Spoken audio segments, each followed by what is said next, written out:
kdy si točil o trpaslících, ano. kde vlastně jim ten název nevadí, naopak ho vyžadují. A to bylo zajímavé. Na Wikipedii myslím, že je to nazvané jako království malých lidí. Áno, presne což tak. je uráží. Urážlivé presne pre Číňanov. Je to teda zábavný park, ktorý je kde je asi 100 trpaslíkov. Ja neviem, ako je to po česky, aby som teraz niekoho neurazil. Podľa mňa Liliputi. Liliputi? Myslím si, že... Ja neviem, to je strašné. My teraz fakt, to je taký ten walking on thin ice, že sme na tenkým lade. Ale taky v rámci toho jak... videa, když oni chtějí, aby si mi říkal trpaslíci, tak jako... Ináč toto je ďalšia vec, že pred tými, ja neviem, 7-8 rokmi ja som tu mohol povedať, čo len chcem a bolo by to úplne v poriadku, aj na tom YouTube. A teraz čokoľvek poviem trošku inak, už je z toho strašný problém, hlavne u amerického publika. Oficiálny názov, ktorý tam je obrovským na tom vrchu, všade je to tam v tej Číne, Dwarfs Empire, ríša trpaslíkov. Americká asociácia trpaslíkov, alebo teda malých ľudí, Little People's Association, povedala, že to je teda dehonestujúce a ofenzívne, že to nemôže byť Dwarfs Empire. A premenovali to na Little People's Kingdom, na kráľovstvo malých ľudí. A keď som toto povedal tým trpaslíkom a tým ľuďom okolo toho parku v Číne, tak povedali... Oni ani nevedeli. Že to je čo za hlúposť? Veď to je dehonestujúce pre Číňanov. My nie sme malí ľudia, my sme trpaslíci. My sme dwarfs, my nie sme little people. To je pre nás dehonestujúce. Čiže úplne iná kultúra proste si začne diktovať, že to má byť úplne inak v tej druhej kultúre, o ktorej nemá žiadne poňatie. Veď to je choré. Nie je taký priamy rozhovor, jak pred 5 rokmi. A to neskoušel jsi to přemenovat na té Wikipedii? Nie. Protože tam může kdokoliv editovat. Môžem, ale na čo? Som proti celému systému, jednotlivec. No. Tohle chápu, jak přesně oni se staví k tomu názvu, ale jaký jsi měl pocit z toho parku?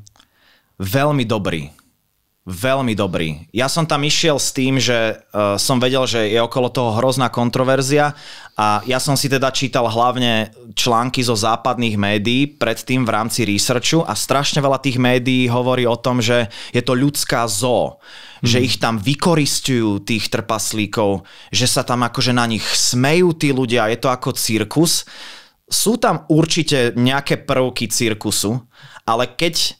Opäť, preto som sa zasekol na tých vajciach a som tu koktal 2 minúty, lebo ty sa vždy musíš pozrieť z nadhľadu na ten bigger picture. A keď tam len prídeš ako človek a pozrieš si to vystúpenie, ako tie deti sa na tom smejú, tak si povieš, no to je strašné, to je cirkus. Ale keď tam s nimi si 2 dni a máš hlboké rozhovory, máš tam prekladateľa z čínštiny do slovenčiny, tak zistíš, že ten park tým ľuďom zachránil život. Tí ľudia si nemali ako nájsť v tej čínskej, nechcem to nazvať nejak vulgárne, ale proste čínska spoločnosť je v určitých veciach veľmi netolerantná, až primitívna. A veľmi často tí trpaslíci sú na absolútnej periférii spoločnosti. A tento park im dáva úplne že nové možnosti žitia. My sme tam sú všetci strašne spokojní a šťastní. Majú tam taký ten sense of community. Ja mám strašný syndrom Mekyho Žbírku stále. Hovorím veľmi často po anglicky. Bohužiaľ, inak sa nedá. A je to teda úplne tá realita je úplne iná. Chápeš to, že ty si môžeš prečítať 10 článkov a myslíš si, že to tak je, ale realita je úplne iná. A to je tá krása dokumentaristiky, že často ten príbeh je úplne iný. Ty tam prídeš s nejakým naratívom, že asi to bude takto. Ja som aj myslel, že to bude kontroverzné video, strašne, vykoristujú ich tam, zomre tam nejaký Liliput pred nami s penou okolo huby, ale reálne to video je krásne, je plné lásky, je plné radosti, je plné proste nádeje. Úplně jiná realita. A když se tam s těma lidma bavil, říkali ti, že by radši bydleli tam, anebo že by bydleli normálně ve společnosti vlastně mimo hradby tady tohoto zábavního parku? Väčšina z nich povedala, že sú tam šťastní. Neviem, či sme sa vôbec spýtali túto otázku, lebo ak by žili v spoločnosti, tak tá spoločnosť by ich veľmi neprijala. Väčšina tých Liliputov nám povedala, že si nevedia nájsť prácu. Čiže žili by v spoločnosti, ale nemali by peniaze. smiali by sa im, ukazovali by na nich prstom. Tuto majú prácu, majú peniaze, vedia si niečo ušetriť, vedia potom trošku aj cestovať, hlavne majú tam ten sense of community, že všetci sú tam kamaráti. A to je možno viac ako to, že bývať, radšej nech si v takej svojej krásnej bublinke, ako nebyť v bublinke a celá spoločnosť je proti tebe. Tak to je jako obrovský téma, že jo, i v západním světě, vlastně inkluze, jestli lidi s nějakým handicapem vlastně zařazovat do normálních školek, škol a takhle, anebo je vlastně držet někde jako zvlášť, kde budou mezi svýma. Presne tak. Ide o to, že je to stále Čína, nie je to západný svet. Oni by sa vedeli tuto zaradiť v Česku, v Amerike, vo Francúzsku a tak ďalej, ale je to Čína. Tam je to ťažšie.